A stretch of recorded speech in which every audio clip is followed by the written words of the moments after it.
We're now live. Hello. But obviously nobody's on there yet.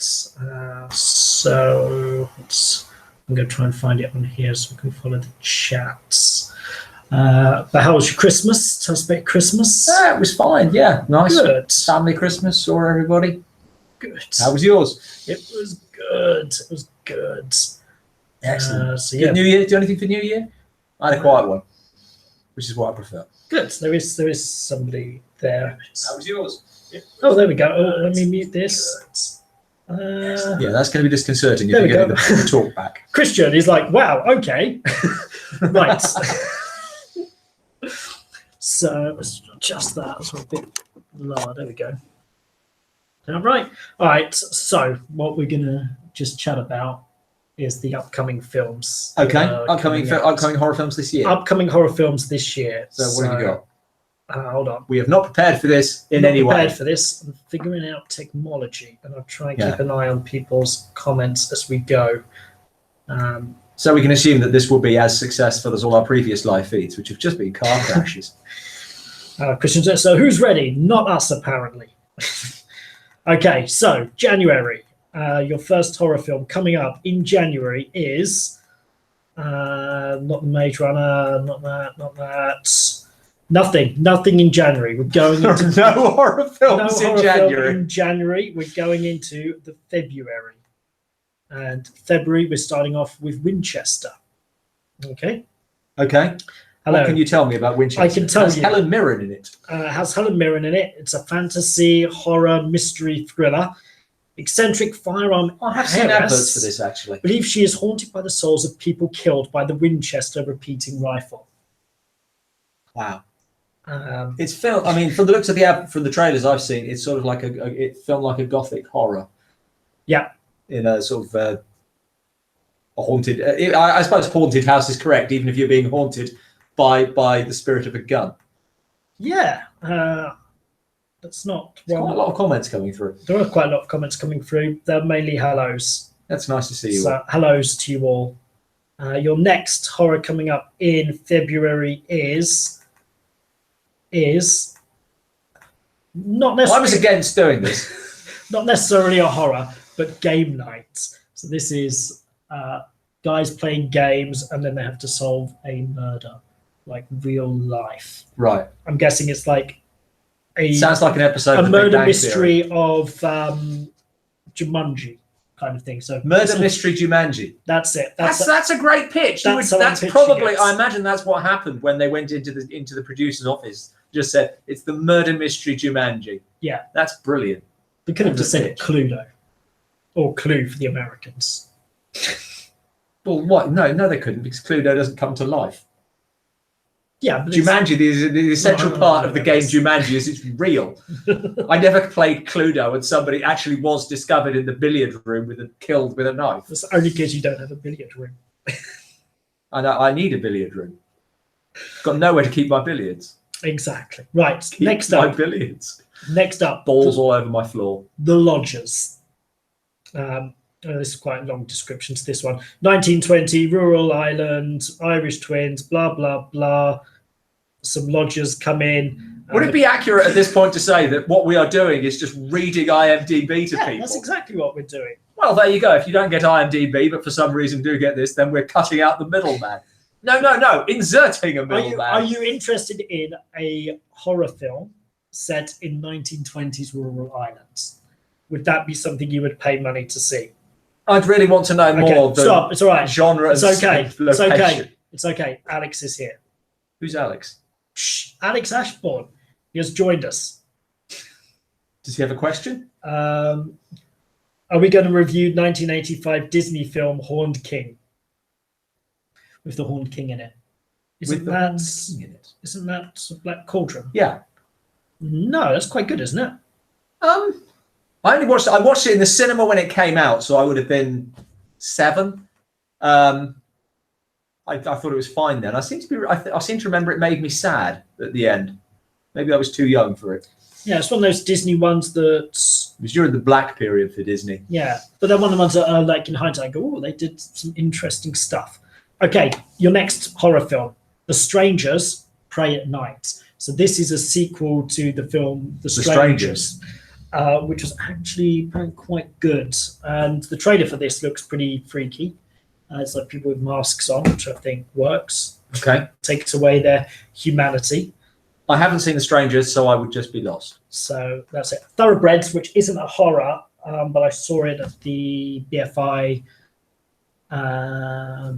the London Film Festival last year, which is these. It's kind of like if you've been on Netflix recently and you've seen End of the Fucking World. It's a little bit like that with two characters who are a little bit emotionally inept, committing murder.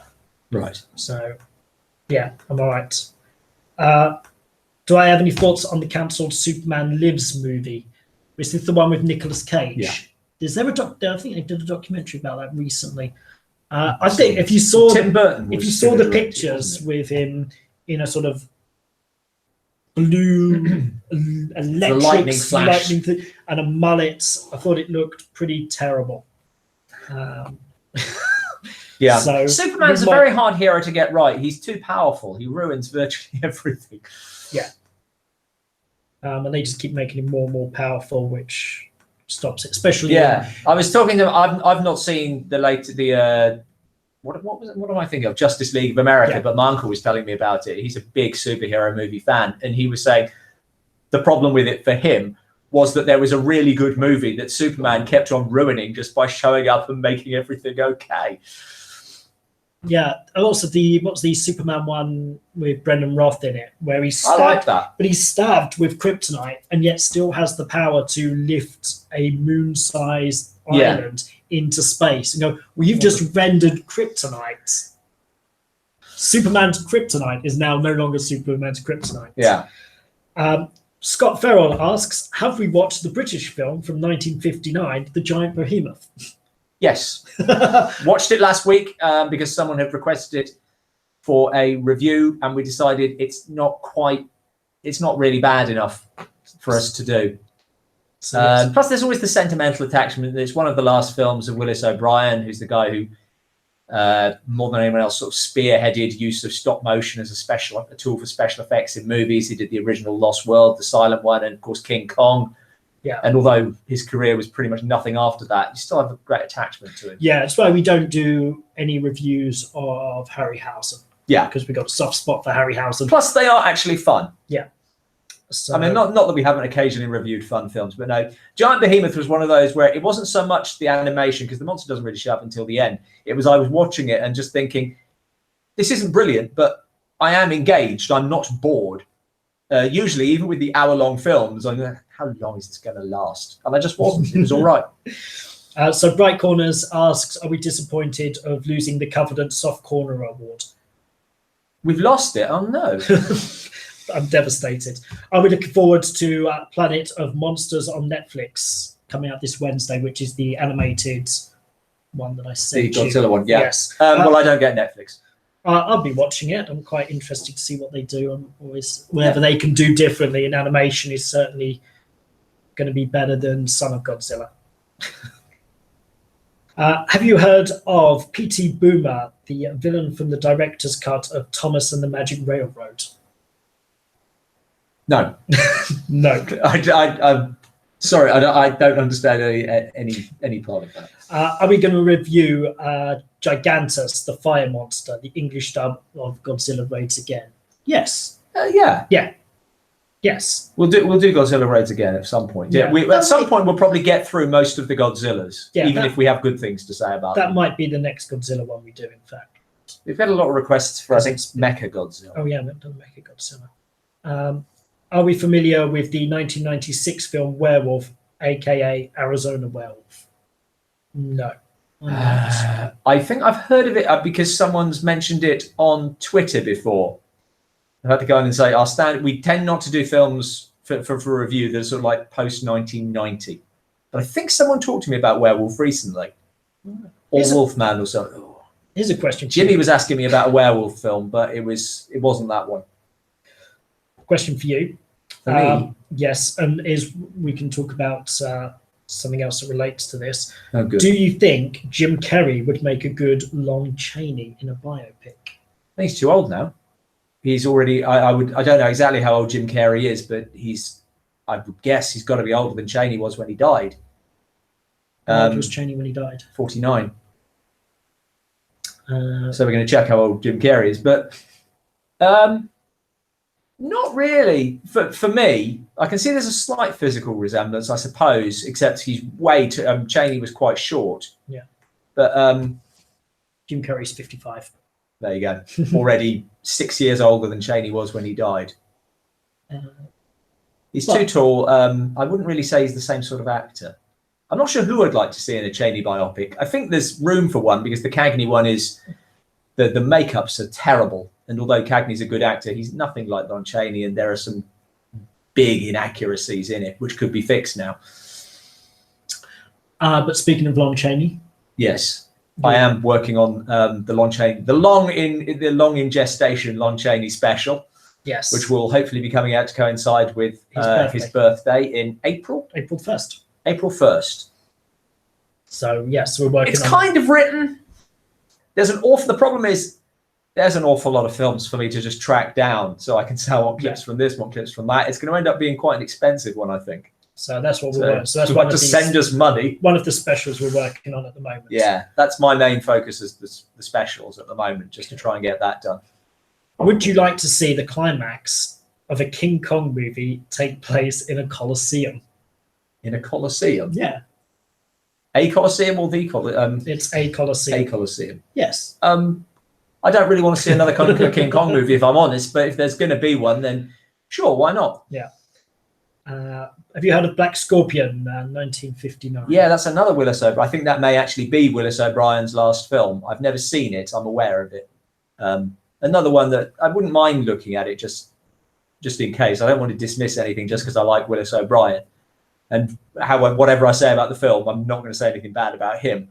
But yeah, I've not seen it. What do you think of either books or films that have multiple characters called John? I think that's probably quite confusing. I think the same as everybody else. I think the only thing when you have stuff that's based on real life, then shit like that happens. Have we ever seen The Island of Dr. Monroe, 1996? So that's the Val Kilmer, Marlon Brando one. I've seen it. I think I probably did see it. Time. Yeah. I wouldn't have gone to the cinema to see it because it did get catastrophically bad reviews, but I probably saw it whenever it was on television. One of those that was sort of marketed on British television anyway, with adverts that just said, "How bad can it be? You've got to watch to find out." This was the time when films used to suddenly jump into cinemas here really quickly. Yeah. After the American release, when they realised we can't let the bad press get across. No, the answer to this one is no, but I'm going to ask you as well. Would you like to see Benedict Cumberbatch as a young Christopher Lee? No. And Charles Dance as an old Christopher Lee in a biopic? Oh, I think Charles Dance is quite good casting. I don't think Benedict Cumberbatch is. I don't know. Would a Christopher Lee biopic? You'd have to find something very specific to focus on in Lee's life because his career is huge, epically long.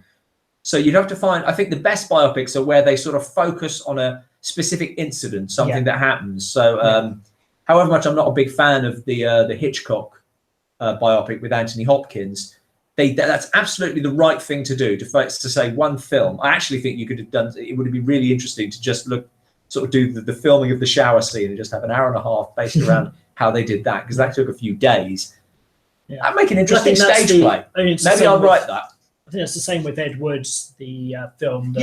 But focusing it on those three films and his relationship with Bela Lugosi and ignoring a lot of the stuff that went before, because obviously Ed Wood was in the war. He was a paratrooper.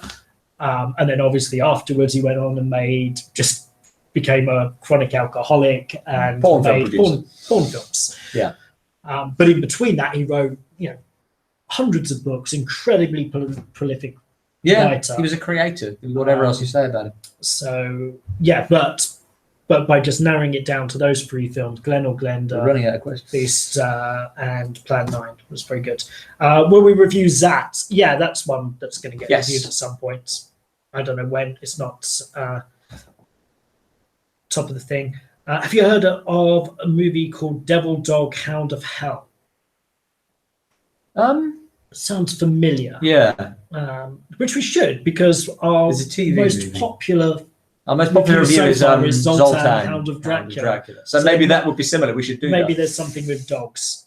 Have you seen The Witchfinder General with Vincent Price? Yes, that's a fantastic film. I think Michael Reeves directed it. It's a really grim depiction of that time and the hysteria surrounding it and people taking advantage. It's a really good film.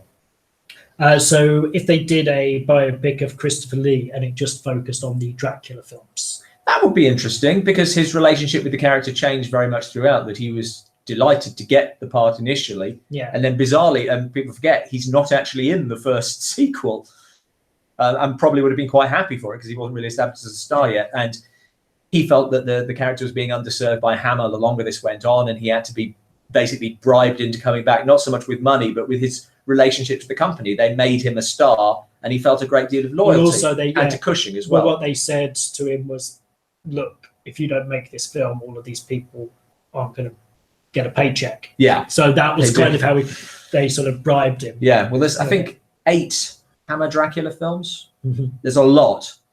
And towards the end, Hammer, that Dracula was propping them up. Yeah. I think the problem with the arc of Christopher Lee biopic with the Dracula films is it's like a descending arc. It's not really an arc. It doesn't, it's like just a decline. Yeah, you have to find an emotional hook line for it as well. But I guess there was other shit going on in his life. It covers a very long period. I would say I think that's got potential. I think that's interesting. I would do a biopic with the relationship between Christopher Lee and Peter Cushing. That's interesting. Like this sort of friendship that these two. But again, I'm not sure you'd call that having an arc. They got on very well, but that would be continued to. Yeah, but that would be sort of like your thing, that these two guys coming together. And a great one career. doing Frankenstein, one doing Dracula. Peter Cushing, of course, lost his wife tragically. And Lee was one of the people there for him. Yeah, there's certainly potential in that. So there we go. Sorry, we're trying to keep up with the questions. They're coming in faster than we're answering. The Red Planet Mars from 1952. Seen it? No. Okay. Sorry, I have nothing else to offer. Remake of The Green Slime. Yes or no? Remake of The Green Slime. There's already one. It's called Alien. Just the song. Yeah. Just take the song off The Green Slime and just add it to the original Alien movie. Okay. Would David Bowie have made a good Dracula? To be honest, I think he's the style of Dracula that David Bowie is best suited to playing is the one he plays in Hunger. I don't think that he's quite Dracula. Yes. So vampire. Yeah, that's good. Vampire, yeah, but there's always something. He's otherworldly in a different way to Dracula, I think. Inframan from 1975. Inframan. Inframan. That doesn't even ring a bell. Apparently, we'll love it. Okay. Do not watch Blackenstein, no matter how entertaining you think it may be. That's been. I don't imagine it will be entertaining. Well, that's been one on our list because we'd have done Blackula. Yeah. And at some point we'll probably do Scream Dracula or Scream the sequel. Well, in fairness, Blackula is not one of our more watched reviews, so I'm in no particular hurry to do any more. Do we plan on reviewing any of the Gamera movies? Yes, yeah, we have. We've been talking about that for a while, actually. We said we must do kaiju outside of Godzilla. Yeah, I think someone needs to recommend a particular Gamera movie. Would you recommend one particular Gamera movie? Okay. Gamera. Still on the Christopher Lee biopic. How does a trilogy of Christopher Lee biopics? If anyone deserves a trilogy of biopics, it's Christopher Lee, because his career does get you'd have sort of like the Hammer period. Actually, no, you'd start off with all the jobbing actor stuff going into the Hammer period. I'll start off in the war stuff, where he's at war. Yeah, and end up with him maybe going into acting, and then you'd have sort of like that.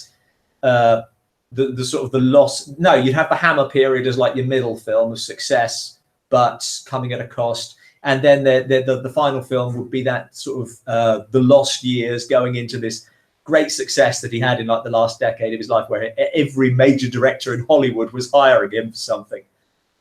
So that's our structure to this I would say TV series. Would you have a different person playing Christopher Lee in each film? That would be interesting. Or just wait for the actor to reach the right age. I think that'd be a really cool way of doing it. If you'd spread it over decades. If you've read Alec Guinness's biography, there's quite an interesting story about these actors who then went off to war. But there was like a certain group of them who all sort of had like fake war jobs. Like, so they go, we've joined up, but they're not going to war. And Alec Guinness's sort of reaction to this was interesting. I bet. So there's something with the actors who go to war might be interesting. Yeah. And then what happens when they come back. Have you played an old board game from the producers of Dungeons and Dragons? What's it called? TSR. Oh no, by TSR, named Awful Green Things from Outer Space, which is based on green slime. No. Me and my brother, when we get together, we try and play Talisman, which is a fantasy board game that we loved as kids. And we try to play a game of that. But I have a 5-year-old niece, and she won't let you play a game without her joining in. And she's too young for Talisman. But we do play Dungeon, which is another really cool one. Cool. Play Exploding Kittens. Just old enough for that. Oh my godson, I really love that. Okay, which Hammer Dracula do you think is the worst? I actually haven't seen them all. I'm sort of waiting to watch them all together for when we eventually get around to doing the whole franchise. The worst one I've seen, and I suspect it will probably remain the worst one because it doesn't even have the benefit of Christopher Lee, is The Legend of the Seven Golden Vampires, which people forget is actually part of the official Hammer canon of Dracula. But it doesn't have. I can't remember who plays Dracula in that off the top of my head. But that was like their last Dracula film, and Lee wasn't doing it. But Peter Cushing is there as Van Helsing. Yeah. Are you going to watch the new Hellraiser? No. I'm not. I think Hellraiser is one of those franchises which I've watched. I don't like it. Doesn't really connect. Am I thinking of the right? Is that the Clive Barker one? The one with the pinhead. Yeah. Yeah. The box. Yeah. So I remember watching the original as a kid, and it just not impressing me back then. And it's never been. I think if it wasn't for such an iconic look, an icon goes a long way. I don't think anybody would be talking about Hellraiser, and perhaps a remake. They'll do something interesting with it. Yeah, I don't think there's enough with the original film that anyone's rushing back to go and see it. So my stock answer to will you watch this remake is no. I just don't. Have you heard of the Dark Crystal? If yes, I hope it will appear in a future episodes of the Dark Corners Classics. Alex. Yes, and we could do it with Labyrinth. I got a great book about the making of Labyrinth. I love the Dark Crystal. I've been doing. But it scared me when I was a kid. I've been doing some of the groundwork on a Dark Crystal. Oh, there you go. On a Dark Crystal Classics. I just need to figure out the on it. But yeah, I'm a big fan of Dark Crystal. Yeah. Looking forward to Netflix series of it. And if you do like Dark Crystal, I believe it's coming back into cinemas later on this month. For like a week, so you can go and see it in the cinema. What do you think of Space Mutiny, the infamous 80s sci-fi film starring Reb Brown? I would never watch it without the MST3K commentary going. It's hysterical. Not least, but I think it's Battlestar Galactica it's stolen footage from, but it's edited in, so there seems to be a space battle outside that nobody inside is acknowledging in any way. And of course, famous again, my favourite line in MST3K is the dead girl back at her desk, who appears in a scene just after she's been killed.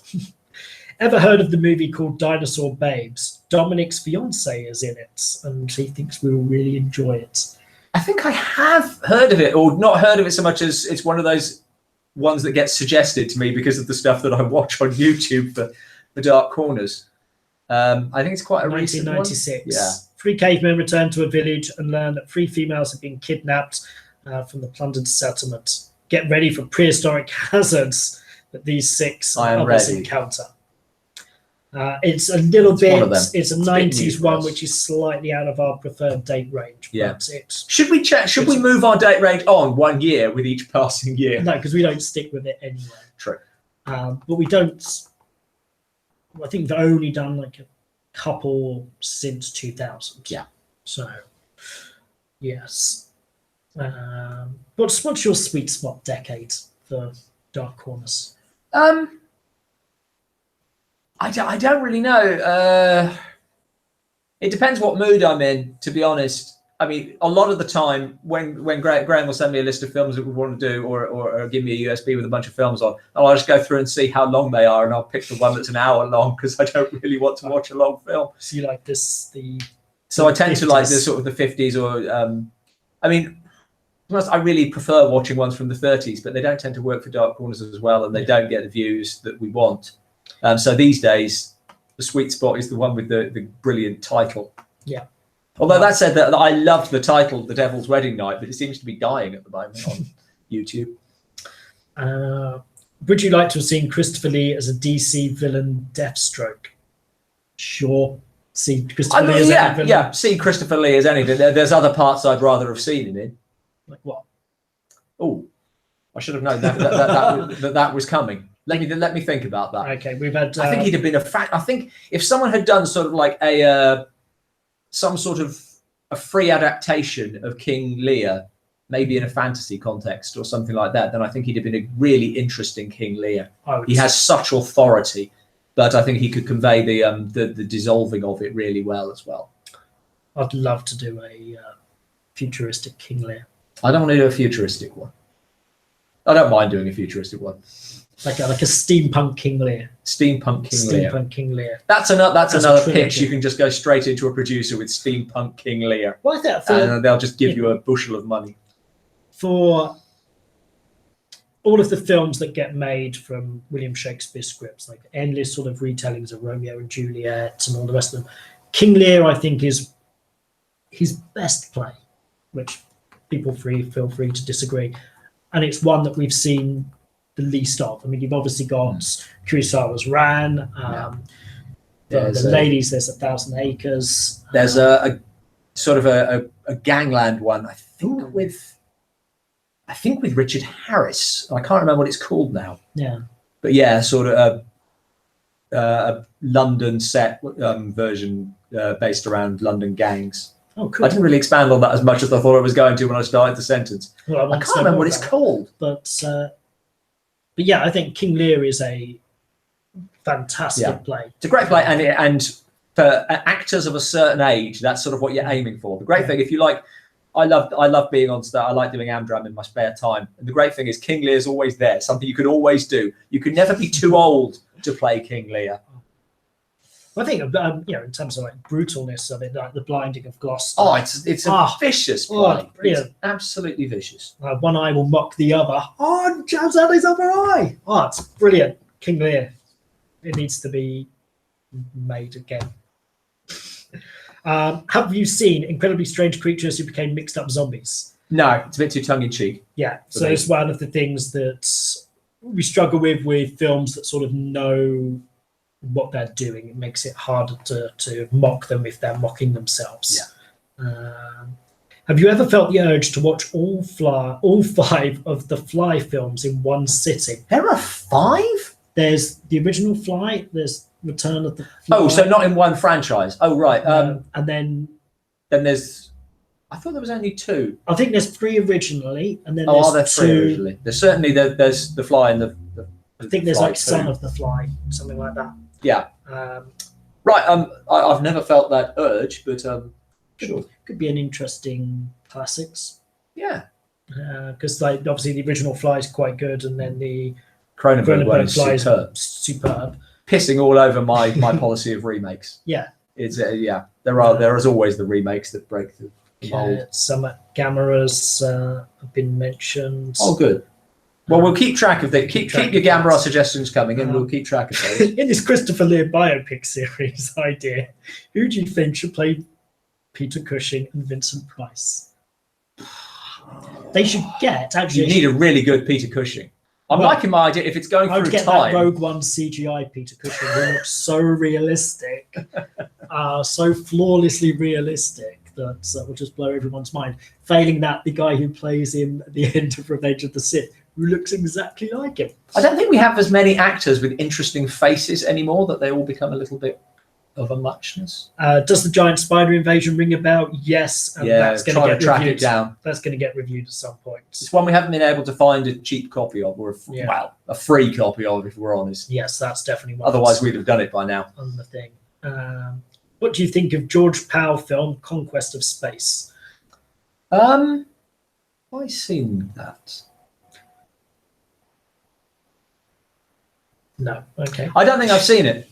Kronos. That's one that I put down that we were going to review like in series 2, and we just never got around to Not the Del Toro film. No. So yes.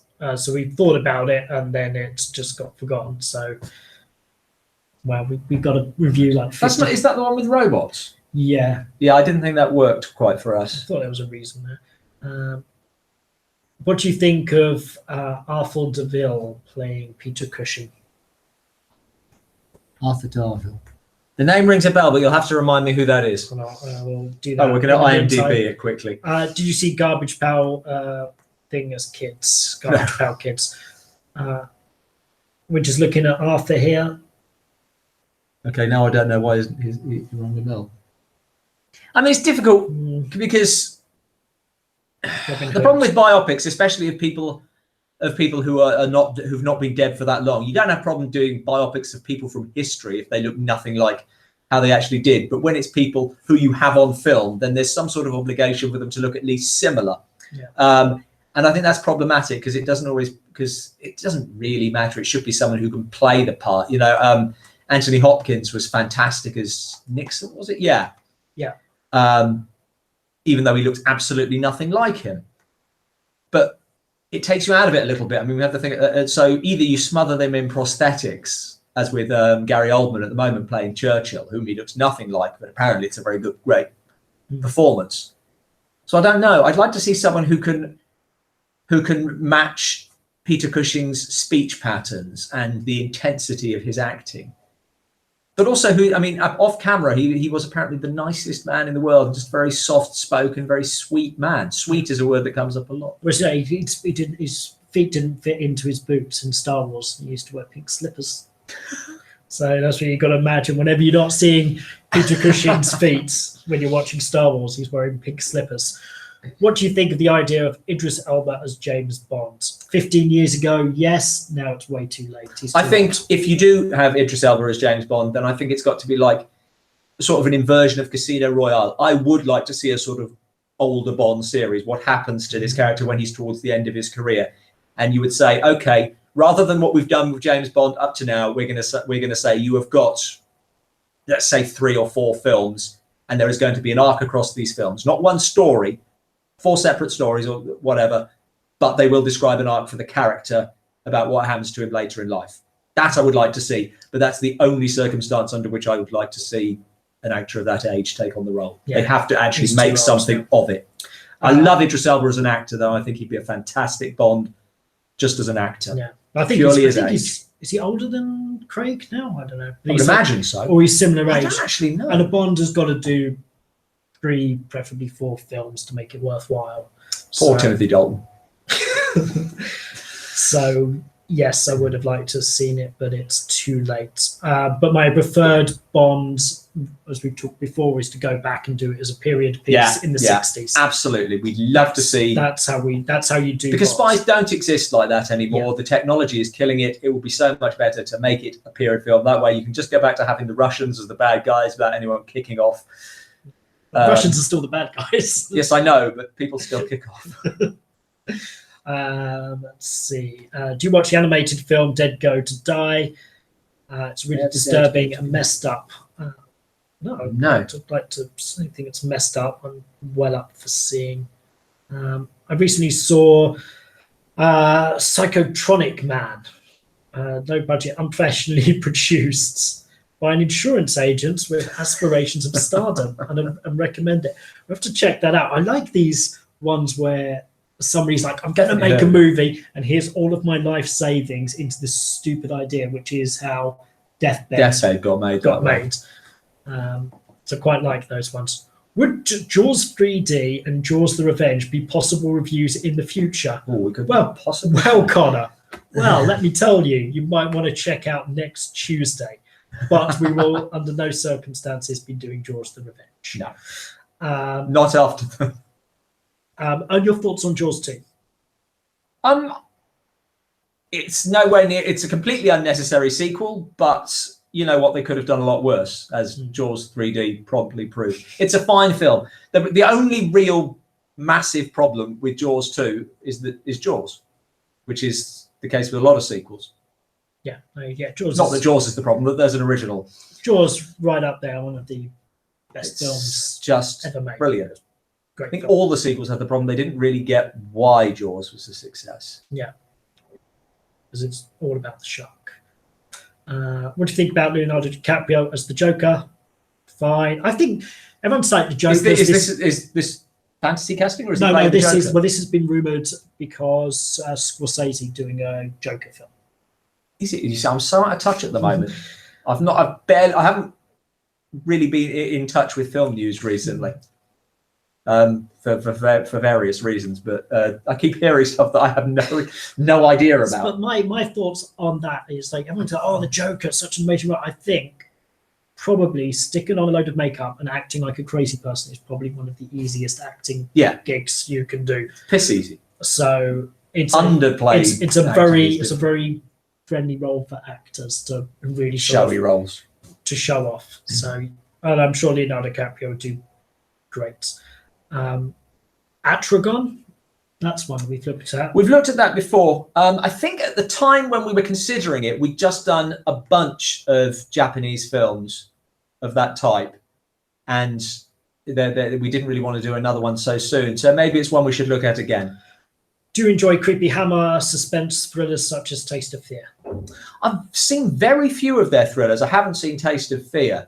I recently read, actually, I've read a couple of biographies of Hammer to do our Frankenstein franchise special, and I was surprised how little I knew about the films they were producing alongside the sort of the Gothic horror cycle. That there were those other, still kind of in the genre of horror films, the thrillers. And there's a very well regarded one about a paedophile. I can't remember what it's called now.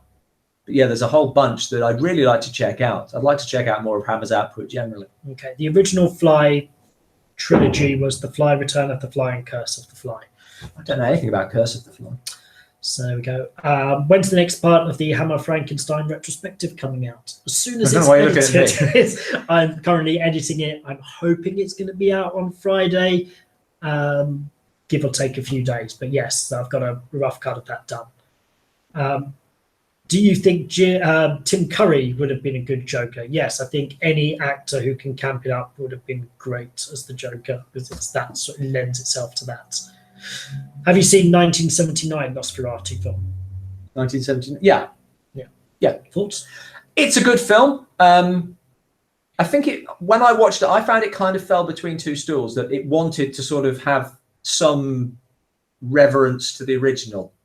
So there was some stuff that did seem as if Werner Herzog was deliberately referencing silent style, but it really doesn't match up with Herzog's more natural style. A lot of the film was shot that way. So I found that stuff a little uncomfortable, but it's one of the better remakes, I suppose. I don't think it measures up to the original, though. Have you seen Devilfish, a Jaws ripoff? No. So can't tell you what we think about that. I'm sure we will get around to it at some point. Do you think Guillermo del Toro should direct a Frankenstein movie? I think Guillermo del Toro should direct whatever he really wants to direct. I think that's when he's at his best, when he just follows his instincts.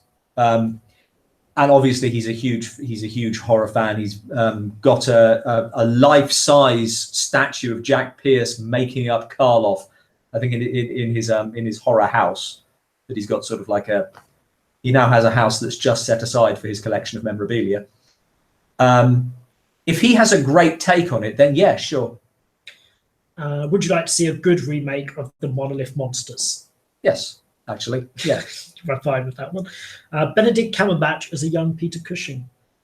That's actually I not said too bad. that's certainly better than bad. Christopher Lee. Yeah. As long as he can just rein himself in a little bit. I think he has a tendency to go over the top. Kevin Spacey as Blofeld. I don't think Kevin Spacey's doing anything anytime Well, soon. oh, sorry. The full part of that is: do you think when he still had his career, right. Kevin Spacey had been a good Blofeld? Yeah, potentially. I don't. Just because he's bald, that seems hasn't got He's much. not that. No, I don't think that was my reasoning. I wasn't overly fond of. Was it Christoph Waltz? I think it doesn't help that Kevin Spacey has played Dr. Evil. That is a problem. So that might be hard to get out of the head. Have you seen Tobor the Great? Ooh, have I? I think many years, like decades ago, I might have seen it when I was a kid. Are you aware of The Thief and the Cobbler, an animated film? No. Okay. One of the most entertaining Bigfoot / Yeti films. I loved Harry and the Hendersons when I was a kid, if that helps. Bigfoot and the Hendersons. Or was it? Harry and the Hendersons, it was called. Oh, and then the TV series was Bigfoot and the Hendersons. Was it? I never watched the TV series. Other than that, I think it's not actually been a good. No, I'd love to. I think that's an opportunity for someone to do like a proper sort of Abominable Snowman film. Yeah. With an intro of people actually going out there to look for it. I think there's a lot of potential in that. No, quite much of that. On the small screen on my smartphone, it looks like Mr. Bales is haunting Mr. Trotha. Oh, okay. That's true. I can see that. Yeah, because I've got laptop light on me. Oh, right.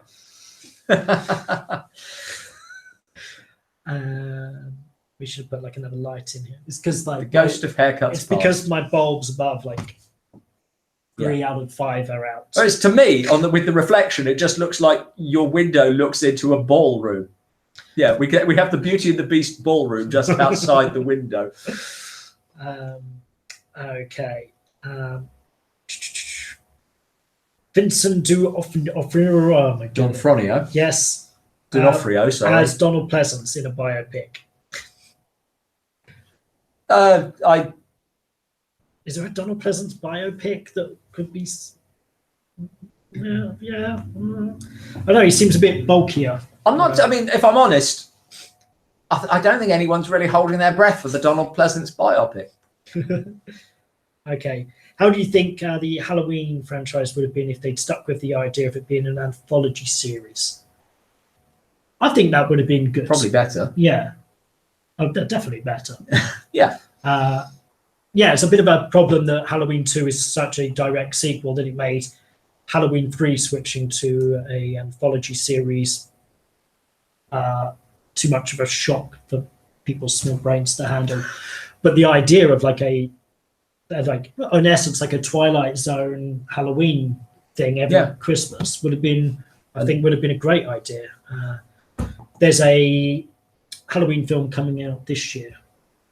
Is there? Yes, with Jamie Lee Curtis coming back again, which they There's only so many times she can come back and it'd be a deal. She came back in Halloween H2O, which is a really stupid title. Really rubbish title. But this seems to be saying, this is a final confrontation. I go, oh, gives a shit. There's got to be something better we can do. Right. Klaus Kinski as a German Christopher Lee, maybe. What? No, that's not casting. Would you say Klaus Kinski was like the German Christopher Lee? That's a completely different thing. Not really. If only because I don't think anyone ever tried to kill Christopher Lee during the making of the film. He was a nice guy. I think that to be honest, I think that Christopher Lee maybe would have given a lot for some of the roles that Kinski got. Certainly the ones that he got to play for Werner Herzog. A bit more diversity in his career. On the other hand, Kinski made his share of crap as well, and he burnt out a lot faster. Who was your favourite Blofeld? Probably Donald Pleasance. Yeah. Maybe it's the best film. How did you feel when Christopher Lee died? I was really cut up, actually. I mean, I know he was old, and it wasn't completely unexpected, but it was kind of gut. There are some celebrities who are just sort of part of the fabric, and you don't expect them to go no matter how old they become. He also becomes like one of the last actors of that era. Yes. And I think that's what his death sort of signified, was like, that's it. This era of like the big English film. Yeah. Like, because you obviously lost Peter Cushing and Alec Guinness, like these names from that era, and Christopher Lee kept going. He had like a resurgence later in life, which is great. Got the credit he deserved. Yeah. As being a great actor and singer. It was gutting. What do you think the ending of 1979 Nosferatu meant? Honestly, I can't remember how it ended off the top of my head. Do you enjoy the films of Pete Walker? I don't recognise the name. Okay. Would Christopher Waltz be a good choice to play Klaus Kinski? Yeah, sure. Why not? What are your thoughts on Empire of the Ants? That's one that we've looked at doing, isn't it? Yeah. Oh, I think we were going to do that actually coming up. Yeah. And then we might have messed it up. I had an idea that we were going to do like Empire of the Ants and Wasp Woman to go inside. Yeah, I screwed that up. We were going to do. Yeah. We were going to do that to coincide. So we may still do Empire of the Ants at some point. There's got to be another Wasp film, isn't there? Yes. Yeah. I'm sure there is. I don't know. Wasps are a lot harder to wrangle than bees. So all of the wasps in Wasp Woman are bees. Yeah. Ever heard of White Buffalo? Doesn't ring a bell. Western. No, not big Western fans. Did you know the original Treasure Planet book had around 5 characters called John? No. 7 Golden Vampires was the death rattle of Hammer Films. Agree or disagree? I think, behind the scenes, the writing was on the wall long before that. But I think that there was sort of like a last desperate move that maybe if we can do this deal with the Shaw Brothers, then we'll open up a new market and we'll get the money coming in. So, and when that failed, which it definitely did with just a really turgid film, then I think that's probably fair to say. Although to the Devil a Daughter sort of drew the line under it, but I think that's a reasonable comment. How do you rate the Psycho sequels? I've no interest in. I've never seen a Psycho sequel. I know that people say that the second one is good, but I just don't want to be honest. There are some films I just prefer to think of it Psycho as it is. I was really surprised how the TV series Bates Motel did a really good job with that story. Yeah. Again, I'm not saying that they're bad. I'm not saying that would be bad. I've no interest in seeing it because sometimes I think the best thing you can do is just exercise a little self-censorship and say, I like that as it is. Some things are better in isolation. I think the film Alien is wonderful in isolation. I think that and Aliens is a fine sequel to it. It's a great film. But especially the ones that Ridley Scott is doing now, these undermine the original. And I think sometimes even good films will undermine the quality of something that's just so perfect on its own. You don't need to know anymore. I don't want to know anymore. So I'll probably never watch any Psycho sequels. Okay. Willard. The rat one. Have you seen that one? All I know about Willard is that it inspired half of the rats are coming, the werewolves are here. Aha. And then it was followed by the sequel Ben. Yeah, and of course it has Michael a song. Jackson sings the song.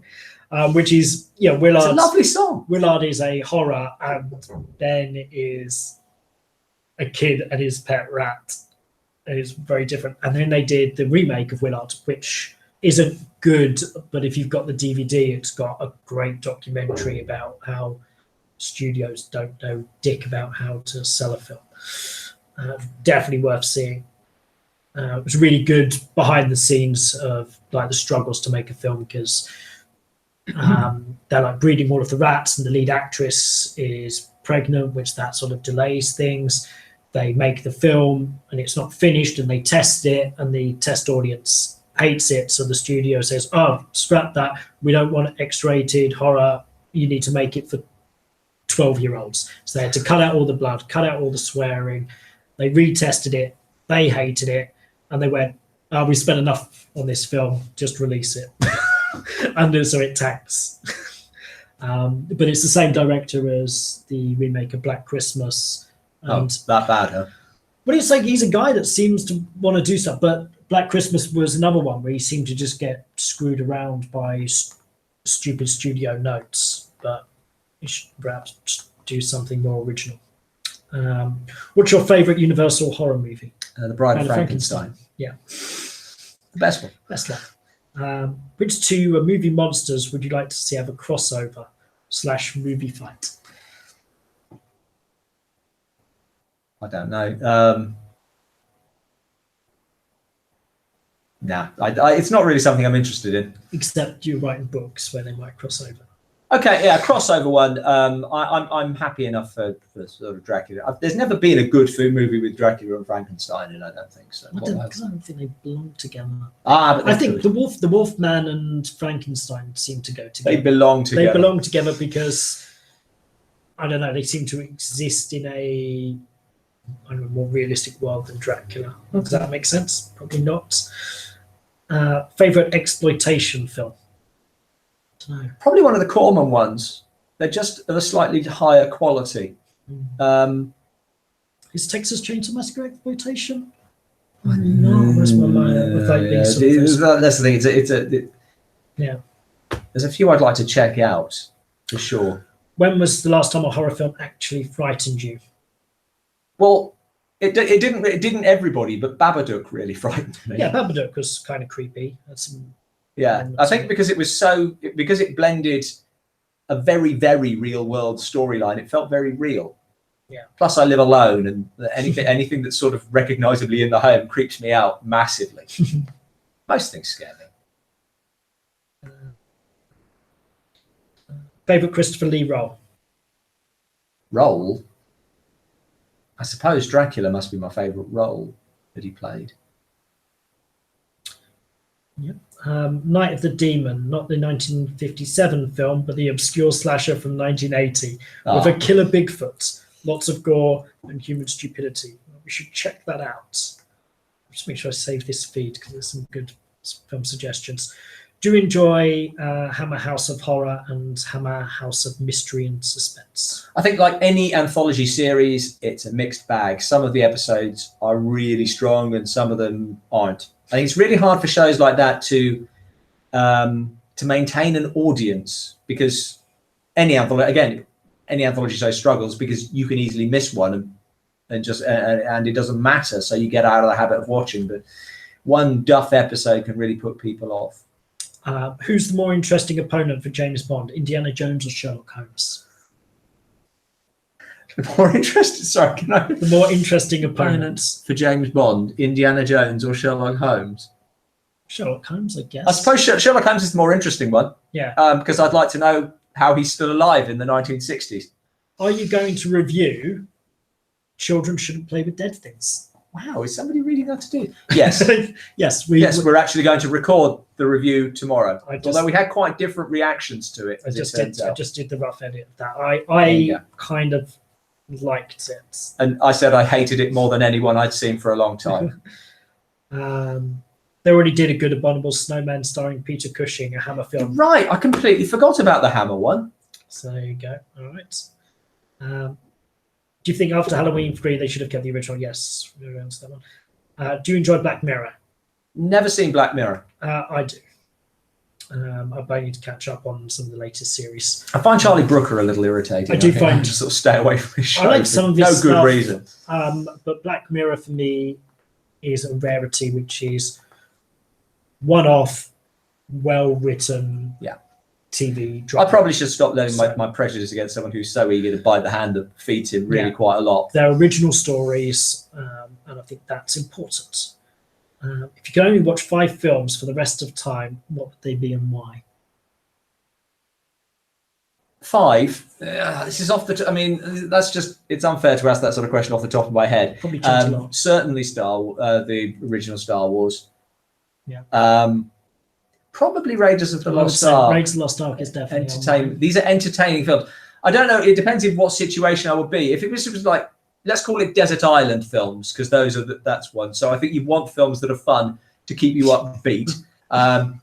I'll say Abel Gance's Napoleon, because you'd have a lot of time to kill on the desert island. So a 5.5-hour film is a good way of taking up a chunk of the day. And I'd want to have some silent film along. Airplane, because it would keep me entertained. And I don't know about a fifth film off the top. What's a film I really... Oh, I love The City of Lost Children. I really do love that. But to ask me tomorrow, I might say something different.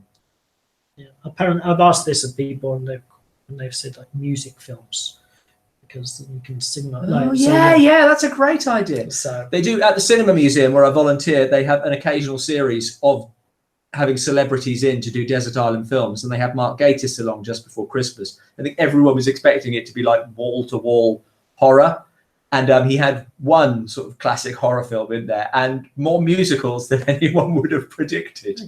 So, but apparently a really lovely guy. Sometimes at the NFT they have their screen epiphanies, where a director comes in and presents like a film that was like a screen epiphany. That's a nice. And I saw one with John Landis, and he was torn between two films: Seventh Voyage of Sinbad and 2001: A Space Odyssey. I know which one I'd rather watch. I know, and he picked 2001: A Space Odyssey. Oh. But it was funny because I know it's a good film. I just don't enjoy it. He, after sort of doing like his initial Q&A, he then came and sat in the audience, and the overture starts playing, and there's obviously nothing on the screen, and he just turns around to everyone and goes, "Oh, you're really lucky. They're playing the overture." If you ever get to see John Landis live, he's a great interview, answering all the questions. Same with William Friedkin, two of the best sort of director Q&As I've seen.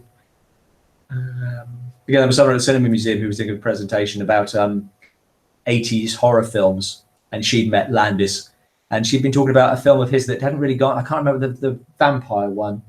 Remember the sort of the urban vampire mafia one? No, but nobody had apparently liked it. And he was just so enthused by having someone come up to him and say that they'd liked it. Again, he just said he was the nicest guy. Are you planning on doing a Dark Corners classic on Metropolis? Ooh, you could find a way into it. Well, it's not a... I don't know. It's one of those films I'd sort of like to, but so much has been said about Metropolis.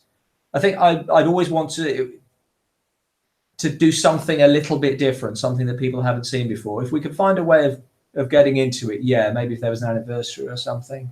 Yeah, it's got a really fascinating story behind it, and of course the reconstruction of it.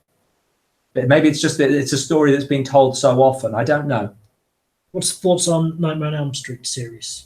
I'm a huge fan. I mean, the first one's very good. Yeah, it's one that was like, as a kid, it was sort of had sort of more legendariness of it as a kid growing up. Yeah, and it did more to popularize horror, I think, to a wider audience than virtually any film of that era. And I think that's really something that it brought horror fans in a little bit. Yeah, I don't know that as it went on, it didn't introduce new ideas to horror. It just got more sort of comedic. So how do you feel when Carrie Fisher died? Oh, that was devastating. That was so unexpected. And then, of course, Debbie Reynolds going the next day, wasn't it? Really? Because it's part of your childhood. Very much so. In Star Wars, both of us, huge Star Wars fans. And it was devastating. Yeah. I know, because it was at Christmas. I was at home with my family, and my dad is probably an even bigger Star Wars fan than I am. He still watches Star Wars multiple times a year. So as a Star Wars fan, it's been a long time since I actually sat down and watched Star Wars. Not been that long. No, the original. Yeah, it's not been that long. Oh yeah, we watched it together. Months ago. Yeah, all right. Okay, it's ages since I saw Empire Strikes Back, because I did watch Return of the Jedi before The Last Jedi. Sorry, I just went past the question. We'll have to knock this on the head at some point. As long as there's questions and people watching, we'll put off what else we're doing tonight. Have you ever heard of the Nazi zombie called Shockwaves? Yes, Peter Cushing one. Yes. I watched that last year, I think, with the possibility of doing a review. And again, it's not that it's a brilliant, it's too good a film. It just wasn't quite right for us. There's a sort of weird, specific set of criteria for a Dark Corners film that really you have to watch it and just say, is there something that we can do with this? It's a little difficult. Would we do a special on Mystery Science Theatre 3000?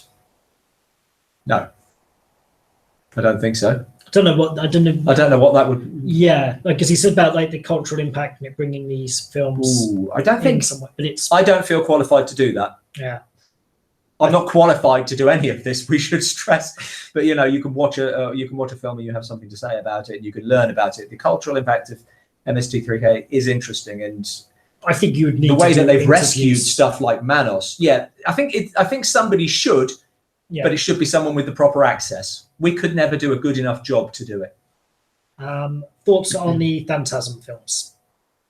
I don't have a lot of thoughts on the Phantasm films. Favorite Bond villain? Favorite Bond villain? I'm just like rattling through them in my head. Yeah, I mean, you'll always have a soft spot for Richard Keel's Jaws. I think that's a henchman. Okay. Well, in that case, I'll also mention, you can say as a henchman as well. And I know it takes Bond in a slightly different direction, but Baron Samedi is a fantastic character. Well, basically, the actor is fantastic. And the main villain, I'm not sure it ever gets much better than Goldfinger.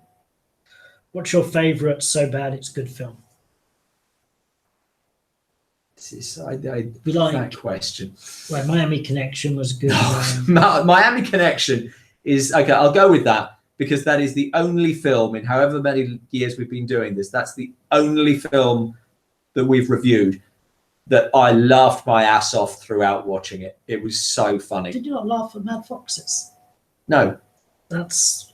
I mean, you laugh at bits. But Miami Connection, I actually enjoyed watching because it was so bad. So, yeah, I guess it must be that one. Most of them, I actually have a really low tolerance for this crap. I mostly sit there quite angry and bored. Okay. A film I think you need to review is I Spit on Your Grave. Robin will not review a film like that. But I think I Spit on Your Grave is a video nasty, and I'm looking at doing something with the video nasties. So, yes. Well, you won't do it. It's too gory and disturbing. And I know you don't like that sort of thing. Very sensitive to these things. Return of the Living Dead review. Return of the Living Dead. So, just say. Yes, we've had that. I think I've got that to watch, actually, on a USB you gave me. To review it? Yeah. I think Return of the Living Dead. I wouldn't have put that because I don't know that's quite fits our remit. I think it's one that. Am I thinking of the right one? This is sort of like the sort of the rip off of.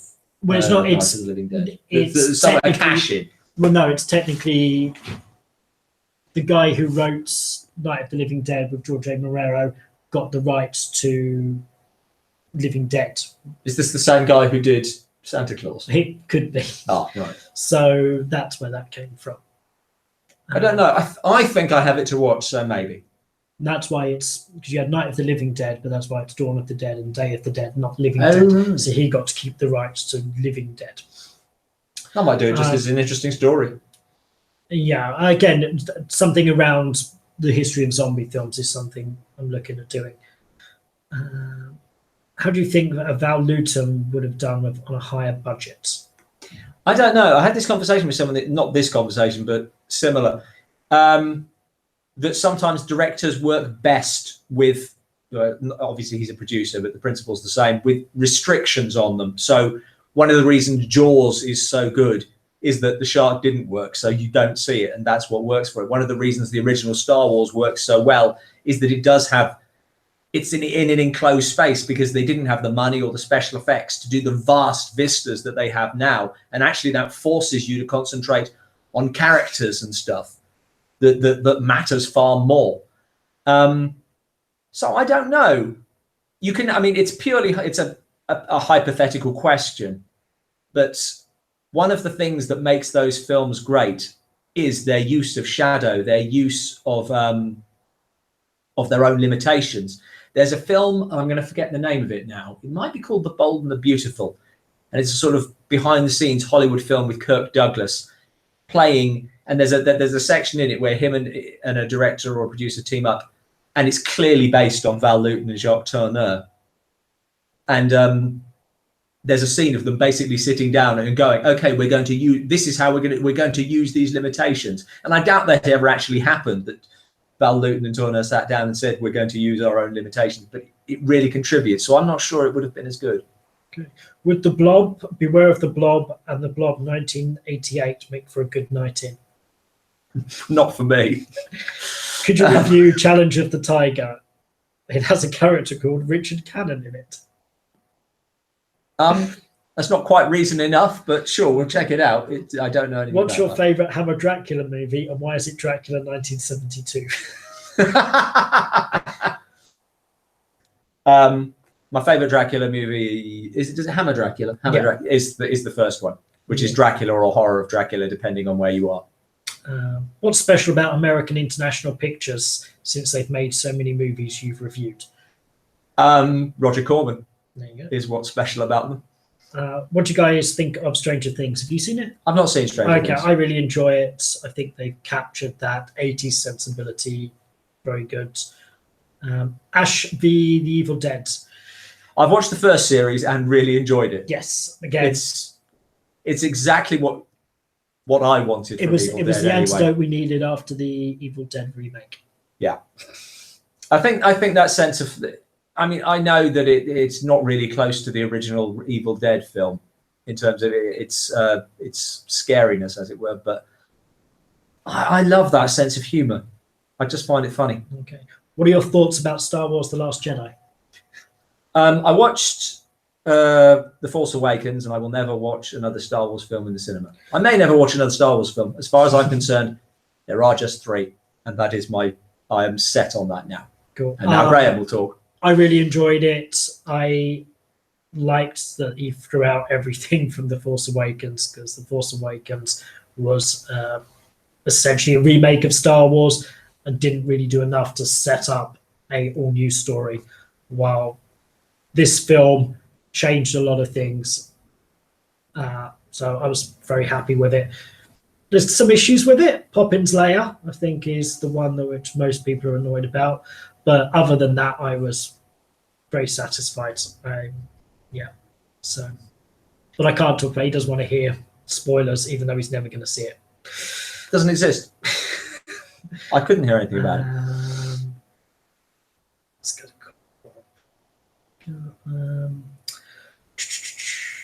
I think for this streams, one of underrated review channels on YouTube. Thank you. I wish we were overrated and we had more views. That's it. Could you tell the difference between a good crossover and a bad crossover?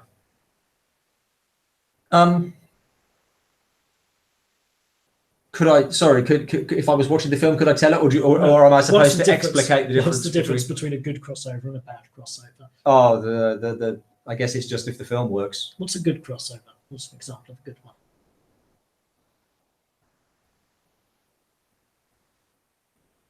Crossovers don't work, is what we've just learned.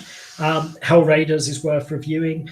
Have you seen 1978 remake of Invasion of Body Snatchers? Yes. Donald Sutherland, yes. But many years ago, and the only thing I remember about it is the girl can vibrate her eyeballs. And they go, which is obviously something the actress could do, and they just crowbarred into the film. I prefer doing kind it. of freaky. I usually do. What's the favourite actor that you share the same name with? What, Robin Bales? Just Robin, I guess. Favourite acting Robin? There aren't a huge number. I Robin, suppose Robin Williams. Actually, no. Let's say Robin Wright, just for the novelty value. Favourite adaptation of Day of the Triffids? The 1980s TV one. What about Ewok film Caravan of Courage and Battle of Endor? We've reviewed them. We've reviewed them. I don't know. Terrible. Question. Oh, we're at the end of these. No way. How big is the text page after series 2? I wish that we'd ended on a question I understood. What How it meant. big is the text page after series 2? I don't even understand the question. Yeah. Favorite of the Poverty Row Monogram B movies? I don't know. No. I need a list. Recently, imagine what would happen if Lovecraft's work were adapted into films in the 30s and 40s. Can you think of any books that you'd like to see adapted and who would star in them? Oh God, I should have time to prepare some of these questions. I would like to see adapted. How about, do you have any? No. Oh, for fuck's sake! But There's a series of books. A series of books about a sort of early 20th century kind of a supervillain. I'm trying to remember. They were written by Guy Booth. I can remember that. I can't remember the name of the supervillain. And the first one of those, I really, really enjoyed, and I thought it was cool. It's a sort of a pulpy thing, sort of Fu Manchu type villain, but not Chinese. Yeah. And that I would like to see done. I'd like to see a new version of Clockwork Orange done. Yeah. And Toby Jones, I would like to see play the part, by the way. And I see that HBO is just about to do Fahrenheit 451, and I read that recently and I didn't like it. No. So it'll be interesting what they do with the movie to make it appeal to the kids, which I think Fahrenheit 451 should be a book. Yes. By its very nature, I think adapting it into film I think it's the best title ever. is wrong. Do you think there are too many superhero films now? Yes. Yes. And I think too many Star Wars films as well. As much as I love Star Wars, I think you're definitely losing something special. You're losing with They're not special anymore. because there's so many superhero films and now so many Star Wars films. Is gives you no time to sort of build excitement up for these films. Like Thor ends and it's immediately followed by a teaser for the Avengers movie. And the Avengers movie ends and it's followed immediately. So for me, the problem you lose the sense of a film being an event, Yeah. and they're like a TV series. I think the thing is, for me, a good film is a film that I come out of desperately excited by that film. Yeah. Superhero films aren't even designed to be that. They're designed to make you excited for the next film. Yeah. If I could eliminate one sentence from criticism, from film criticism, and I think it's something that the public say more than proper critics, is it does a good job of setting up the next film. That should never be a compliment. Mm-hmm. Never. Did you see Logan? No, but I've got it to watch now. Yeah, Logan is worth watching. That was a good, because again, A good standalone film. It's not setting up a sequel. Transformers, the movie 1986. Do you plan to review it? The animated one. Oh gosh, It's not an impossibility, but it's not a priority. it's not. Yeah, it's not on our to-do list. Have we done Bela Lugosi in the Ape Man? Yes, we have. Yes. What It about gets virtually no views, so I'm not surprised you don't know. what about Boris Karloff in The Ape? No, I watched that, and I mean, it ought to be a terrible film, but it's irritatingly watchable. So I decided not to do it. Any Pete Walker films in the future? Who the hell is Pete Walker? He keeps coming up. I'm embarrassed by my. Speaking of franchising things, how do you feel about the MonsterVerse, Godzilla, Kong, Skull Island? I'm not a fan. My problem is that I really love the original King Kong, and I think it's a beautiful film, and I don't like it. I don't think it's a film about a monster, and so I don't like it when Kong becomes an agent of destruction. Obviously, he does a lot of destroying in the original film, but that's because he's a character put into a situation, and he just reacts to it. I don't like it when he is just an agent of destruction. I'm just looking at Pete Walker's filmography, and it does seem like this is stuff we would want to do. Okay. Perhaps not the porno gaff Bush region, Okay. but School for Sex has maybe got. yeah, and the Flesh and Blood House show. of the Long Shadow. Yeah, House of Whipcord. I know that one. That's one of like the women in prison Oh right. films. Yeah. So we'll probably do a Pete Walker one at some point. So We're still learning as we go. yes. We already did Return of the Living. Oh, we did touch on Return of the Living Dead in the Greatest Horror Entrances, the viewer's choice, because I knew I had it for right. something. Peter Lorre, horror actor? No. Although, I mean, I don't think that M is a horror film. That's a film I think of mostly with him. And then, I mean, he's only in Casablanca for about 10 minutes, but it's a really memorable 10 minutes. You think of that film, who people in that film, and you would name Peter Lorre. I think some of his best performances are outside of horror films. In fact, I'm struggling to think right now. I suppose Hands of Orlac is definitely a horror film. And then there's all the stuff with there's The Raven and various low budget ones. But I think his best stuff is outside of horror, so I would say not. Okay. Besides Zardos, are there any films you think are pretentious? Yes. Trying to think. Oh, Prometheus. Prometheus, yeah. Absolutely. Do you think people might think of you as pretentious? Yes. You're probably right. Oh, yeah. I am a film snob, I guess.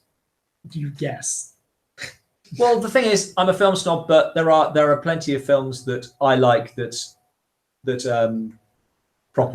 cineasts would hate, and I don't like. My defense is I don't like 2001: A Space Odyssey, and I'm not ashamed of saying I don't like 2001: A Space Odyssey. In the end, if I'm a film snob, it's just that I watch.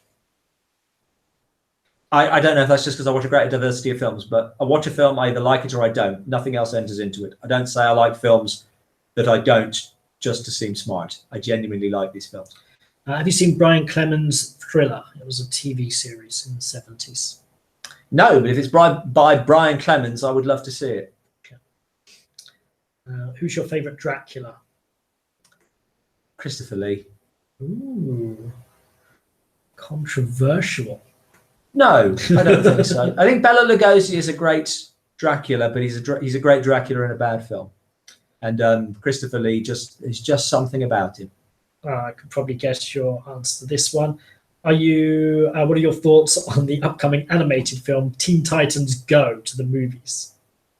I have no thoughts on Teen Titans Go to the movies. Werner Herzog directing Batman. What do you reckon? I don't see why not. I think he's an incredibly diverse director. So what the hell? I think it could go either way, that. But what the hell? Are there any upcoming movies you're wanting to see? You're still catching up on. Probably. I've no idea where I am at the moment. I want to see Paul Thomas Anderson's The Phantom Thread. I'm not so worried about that. I like Paul Thomas Anderson. I'd maybe find him a bit pretentious and all. Would you? What would you say about reviewing Killer Clowns from Outer Space?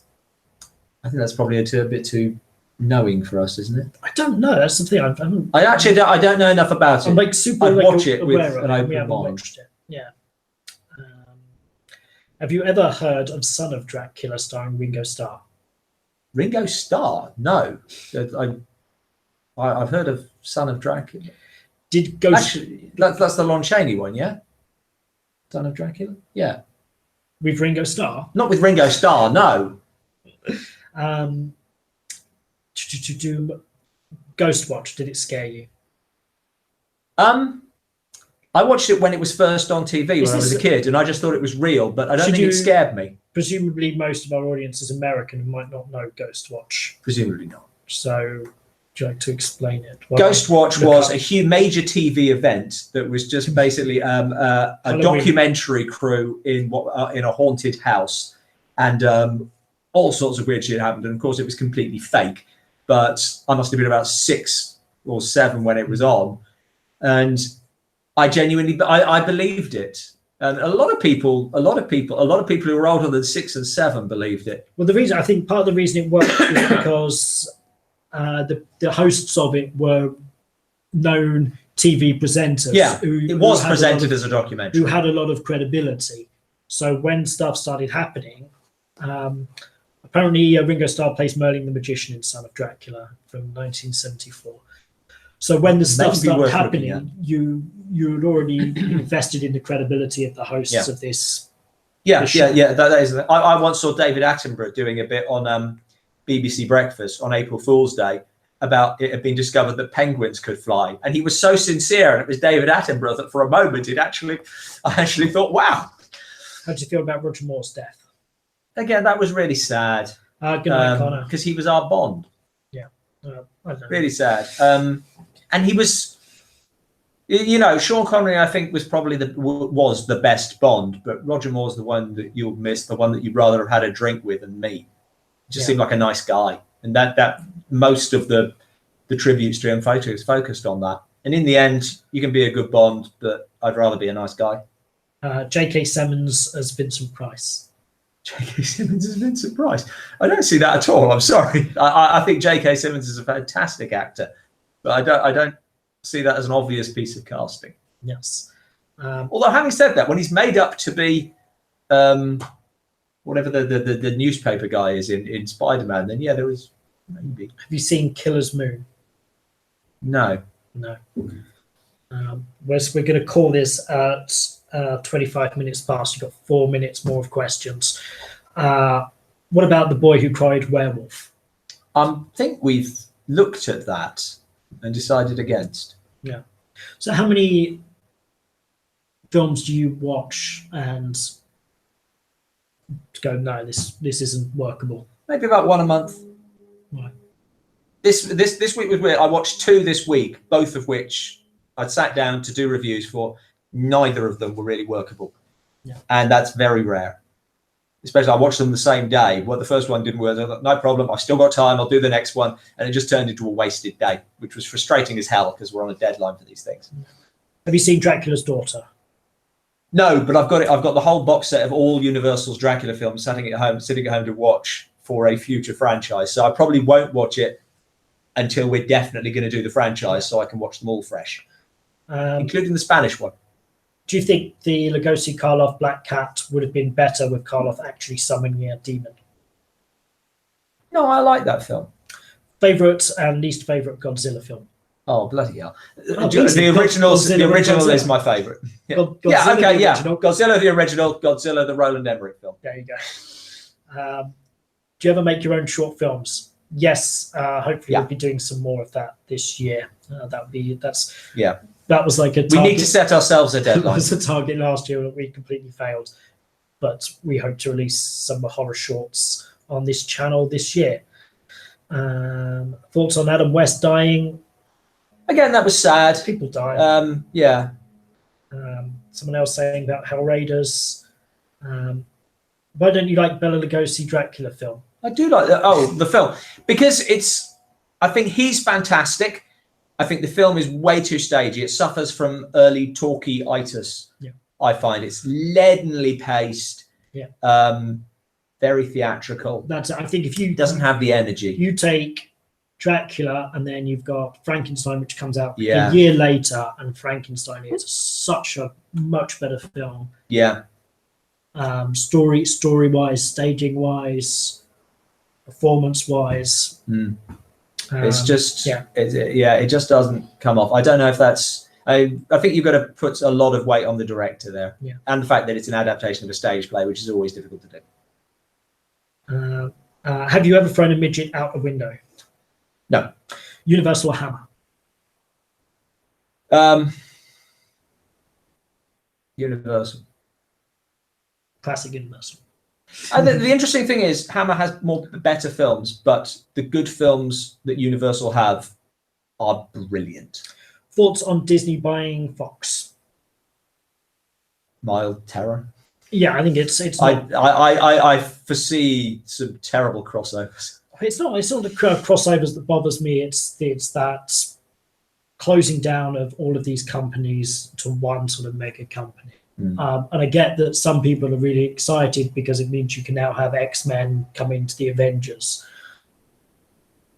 But you've got to look at the bigger picture. Homogeneity of the product. The creativity of the film industry is important. I'd like to see more studios, not less. Return of the Living Dead. It's kind of called Friday, which is Stone Before Sunlight. Favorite Frankenstein monster? Karloff. What Hammer film do you wish the studio had made? I wish the studio had made. I wish they'd made more Wolfman films because the Oliver Reed one's not bad, and I'd like to have seen how that evolved. They never made another one. If Disney buys Warner Brothers, same thing. There's also talk that Disney could end up buying James Bond. That there's talk of when they finish this Daniel Craig thing. they're looking to sell Bond as a Bondiverse. So you would have like 003, 007, a Felix Leiter spin-off, and to sell that as a big franchise, possibly to Disney, and Barbara Broccoli will retire.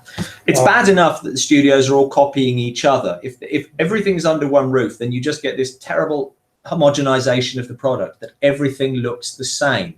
It's not good. The only good thing about it is that I think it gives indie films a real chance to come up underneath and which I think much better. This has been a good thing with Netflix and Amazon, is that they are really taking the chances on interesting low budget films, or because you can't get it in the cinema not necessarily anymore. low budget, but like good sized budget films that they can take a risk on because they've already got this built-in audience, which I think is fantastic. The Warriors, a review. Am I thinking of The Warrior? Come out to play. You know that one? Might be a different The Warriors, but that's one.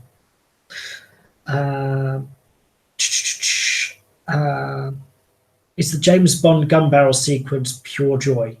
Yes. Yeah. And I find it annoying that the Daniel Craig ones have kind of messed with the placement of it. That it was fine in Casino Royale, where it became part of the opening sequence. That was very clever. Quantum of Solace, it didn't appear until the end. That's just a drop. And it's just like you're just moving stuff around. Like that's how you introduce the Bond film, similar to how Star Wars should be introduced with Star Wars and an opening crawl.